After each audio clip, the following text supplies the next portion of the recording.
Distrofias corneales. El término distrofia proviene del griego dis, que significa mal, y trophi, que significa alimento, alimentación defectuosa.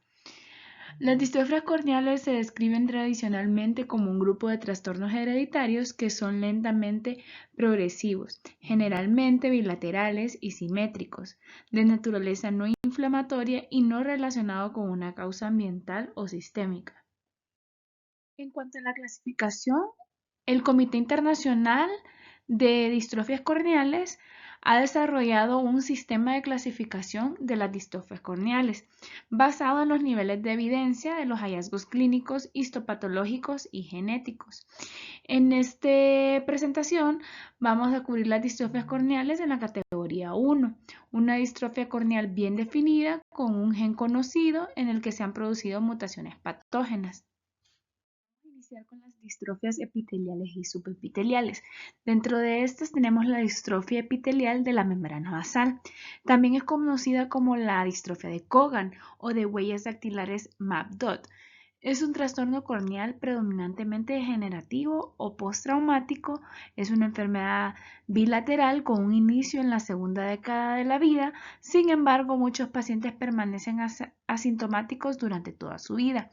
Clínicamente vamos a encontrar opacidades en forma de puntos, patrones en forma de mapa subepitelial, líneas de huellas dactilares epiteliales y ampollas, ya sea de forma aislada o en combinación.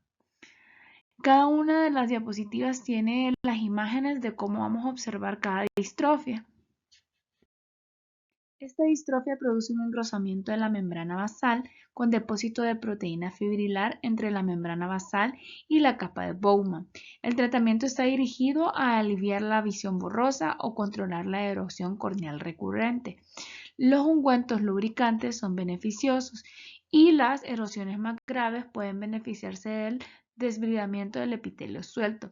La queratectomía fototerapéutica elimina la membrana basal anormal. La distrofia por erosión epitelial recurrente puede mostrar una herencia autosómica dominante y se identificó una mutación en el gen del colágeno tipo 17 alfa 1. Se presenta con episodios recurrentes de dolor ocular secundario a las erosiones epiteliales de la córnea. Las erosiones corneales recurrentes comienzan en la infancia, aunque estos episodios cesan en la segunda década. La acumulación resultante de cicatrización corneal afecta la visión en algunos pacientes. Las características de la córnea incluyen pequeñas y finas manchas grises del estroma anterior con opacidades gris blancas más grandes y únicas al nivel de la capa de Bowman y el estroma anterior inmediatamente subyacente con mayor prominencia de los nervios corneales. Se recomienda el uso de lente de contacto blando durante los episodios dolorosos y la PTK tiene un lugar en el tratamiento de esta distrofia. Las queratoplastías laminares o penetrantes pueden ser necesarias en casos de que haya pérdida visual significativa en la vida adulta. Distrofia corneal de Meesmann. Una distrofia corneal autosómica dominante resultante de mutaciones en el gen de la queratina 3 o más raramente en el gen de la queratina 12. Los pacientes pueden permanecer asintomáticos durante toda la vida, pero esta distrofia generalmente se presenta en la primera infancia. Se caracteriza por tener múltiples vesículas intraepiteliales pequeñas con claras epitelio circundante que se extiende hasta el limbo. Los síntomas comunes son intolerancia a las lentes de contacto, dolor y lagrimeo. Si hay erosiones, vamos a tener también visión borrosa intermitente, fotofobia. El tratamiento incluye lubricantes ciclopégicos y lentes de contacto terapéuticos. En casos severos, se ha recomendado el manejo con debridamiento epitelial, queratectomía fototerapéutica y queratoplastía lamelar. Distrofia corneal epitelial de Lisch. Las opacificaciones intraepiteliales grises bilaterales ocurren en el epitelio corneal en un patrón en bandas y verticilios. La iluminación indirecta demuestra múltiples quistes claros densamente poblados. El inicio se produce en la segunda década de la vida. Los pacientes se vuelven sintomáticos con pérdida de la visión, pero sin dolor cuando las opacidades involucran significativamente el eje pupilar. El debridamiento epitelial ofrece una mejora temporal de la visión, pero las opacidades reaparecen en unos meses. Distrofia corneal gelatinosa en forma de gota. Una distrofia autosómica recesiva. Es altamente prevalente en Japón y tiene su aspecto clínico dentro de la primera década de la vida. Podemos encontrar depósitos nodulares subepiteliales planos que aumentan en número para formar masas gelatinosas grises elevadas, con densas opacidades subepiteliales circundantes. Esto va a provocar una gran discapacidad visual. La queratoplastía lamelar o penetrante puede ser necesaria para la rehabilitación visual. Distrofias epiteliales estromales del factor de crecimiento transformante beta 1. Este es un grupo de distrofias corneales autosómicas dominantes que resultan de mutaciones en el gen inducido por el factor de crecimiento transformante. La acumulación aberrante de esta proteína o sus fragmentos proteolíticos conduce a depósitos de proteínas insolubles específicas de la córnea. Distrofia corneal de Reis-Bucklers. Esta es una condición corneal autosómica dominante. Se presenta comúnmente en la infancia con dolorosas erosiones corneales recurrentes.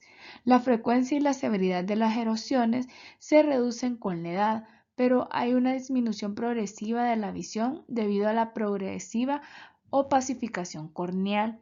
Los primeros signos clínicos van a incluir el desarrollo de opacidades poligonales o geográficas irregulares de color blanco grisáceo en la capa de Bowman y el estroma superficial. Se requiere de microscopía electrónica para confirmar el diagnóstico histopatológico. Los depósitos hiperreflectantes y homogéneos a nivel de la capa de Bowman y el estroma anterior pueden detectarse mediante una tomografía de coherencia del segmento anterior. Distrofia corneal de Thiel-Beck. Esta es una distrofia corneal de la capa de Bowman con opacidades en forma de panal de abejas. La presentación en la niñez con dolorosas erosiones corneales recurrentes y una disminución progresiva de la visión.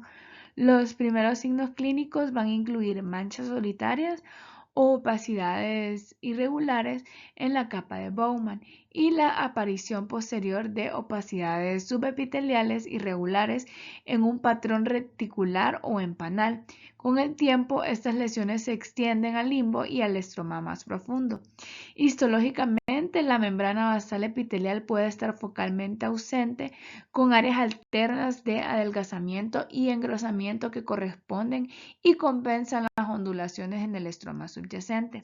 La capa de Bowman es reemplazada por un material fibrocelular ondulante en forma de dientes de sierra. Distrofia corneal en látice tipo 1. La forma clásica de la distrofia se caracteriza por una red de líneas refráctiles ramificadas y o opacidades subepiteliales de amiloide en la porción anterior y media del estroma. El inicio se da en la primera y segunda década de la vida con erosiones corneales recurrentes y el desarrollo de deterioro visual progresivo. El grado de afectación corneal y el número de líneas reticulares pueden ser casos asimétricos y unilaterales. El estroma periférico, la membrana de Descemet y el endotelio van a estar respetados. Los primeros signos clínicos no muestran las clásicas líneas reticulares, sino depósitos superficiales centrales. Posteriormente, se desarrollan las líneas reticulares sutiles y dispersas en el estroma corneal superficial, que son más evidentes con la retroiluminación con lámpara de hendidura. Las líneas reticulares se desarrollan centralmente en el estroma superficial y evolucionan centrífugamente, extendiéndose hasta el estroma más profundo y hacia afuera desde la córnea central. Distrofia corneal granular tipo 1. Se caracteriza por opacidades blancas, granulares, discretas, múltiples y bilaterales en el estroma anterior, sin afectar la periferia de la córnea, que se desarrollan durante la primera o segunda década de la vida. En la retroiluminación, las opacidades granulares se componen de pequeños puntos translúcidos que se asemejan a migas de pan. A medida que la enfermedad progresa, la agudeza visual se ve afectada, ya que las lesiones se unen y la córnea desarrolla una apariencia de vidrio esmerilado y puede requerirse un trasplante de córnea en la tercera y cuarta década de la vida. Inicialmente el estroma entre las opacidades permanece claro y la visión no suele verse afectada, pero pueden presentarse fotofobia leve y deslumbramiento como síntomas iniciales. En cuanto a la distrofia corneal granular tipo 2, este muestra características clínicas e histológicas tanto de distrofia granular como en látice. Desarrollan características clínicas en la segunda década que son lentamente progresivas y dan como resultado erosiones recurrentes y la subsiguiente discapacidad visual. Ahora hablando de las distrofias estomales, tenemos la distrofia corneal macular. Esta es una distrofia del estroma autosómica recesiva que resulta de mutaciones en el gen de la carbohidrato sulfotransferasa 6. La distrofia corneal macular es común en la India, en Arabia Saudita e Islandia, pero se encuentra en todo el mundo. El inicio es en la infancia con la aparición de opacidades centrales, superficiales de color blanco grisáceo que progresan hasta afectar el limbo y todo el estroma corneal hasta la membrana de Descemet. La discapacidad visual grave ocurre en la segunda y tercera década y la rehabilitación visual requiere un trasplante de córnea. Distrofia corneal de Schneider. Es una distrofia corneal del estroma autosómica dominante. Se caracteriza por opacidad corneal bilateral, opacidades ovaladas o anulares y depósitos cristalinos de colesterol en el estroma que pueden ser unilaterales. La distrofia corneal de Schneider generalmente se presenta en la segunda y tercera década. Los pacientes más jóvenes tienen opacidades centrales, ovaladas o en forma de anillo y o cristales en la córnea. Arcus lipoides se desarrolla en la segunda y tercera década y en la mediana edad. La córnea muestra una turbidez generalizada que aumenta el deslumbramiento y la pérdida de la función visual, que requiere una queratoplastía penetrante posterior. Distrofia corneal de Fleck. Esta es una afección autosómica dominante.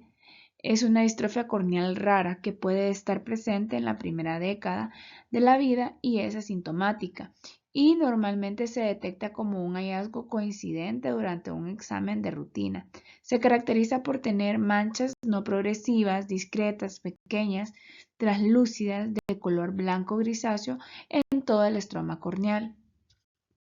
Las distrofias endoteliales resultan de una disfunción endotelial primaria e incluyen la distrofia corneal endotelial de Fuchs, la distrofia de polimorfa posterior y la distrofia endotelial hereditaria congénita. Se cree que estas distrofias endoteliales se deben a defectos en la diferenciación terminal de la cresta neural. Como tales, las distrofias endoteliales de la córnea tienen muchas características en común, incluida la descompensación de la córnea, la morfología normal de las células endoteliales de la córnea y la secreción de una capa de colágeno anormal en la zona posterior de la membrana de Descemet. La distrofia corneal endotelial de Fuchs es un trastorno genéticamente heterogéneo, común y de apariencia tardía del endotelio corneal. Es una de las principales causas de trasplante corneal. En la etapa 1 hay un aumento gradual de la gutata central con diseminación y confluencia periférica. En el estadio 2 se produce una descompensación endotelial que da lugar a un edema del estroma central y se desarrolla edema epitelial cuando el espesor del estroma ha aumentado en un 30%. En el estadio 2, el paciente suele quejarse de visión reducida, intermitente, por edema epitelial y estromal. La agudeza visual empeora por la mañana debido a que hay un aumento del edema estromal epitelial después del cierre de los párpados durante la noche.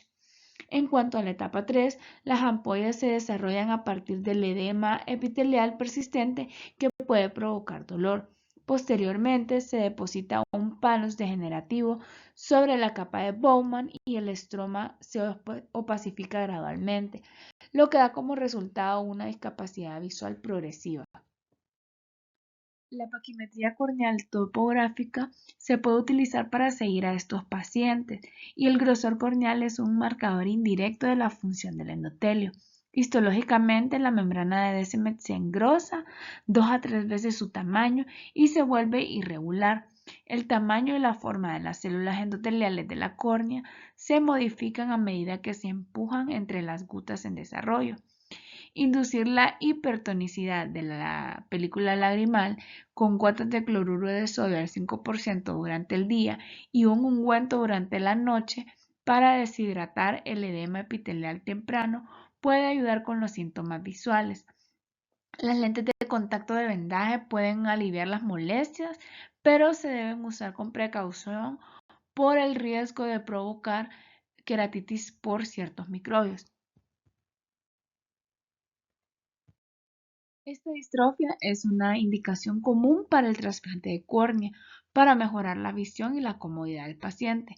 La queratoplastía endotelial es el tratamiento de elección ya que la recuperación visual es más rápida. El astigmatismo inducido quirúrgicamente, ya sea regular e irregular, es menor y las tasas de rechazo del trasplante son más bajas con la queratoplastía endotelial en comparación con la queratoplastía penetrante. Distrofia corneal polimorfa posterior. Es una distrofia autosómica dominante con una edad de aparición variable. La gran mayoría de los pacientes son asintomáticos y estables, pero hay algunos pacientes que pueden llegar a presentar una forma grave de la enfermedad, quejándose de discapacidad visual secundaria a edema corneal. Existe un mayor riesgo de glaucoma en la distrofia corneal polimorfa posterior, ya que la proliferación endotelial anormal obstruye el ángulo de la cámara anterior. Si se desarrolla un edema corneal severo que requiera un trasplante de córnea, la distrofia corneal polimorfa posterior también puede reaparecer después del trasplante. Distrofia endotelial hereditaria congénita. Esta es una distrofia grave.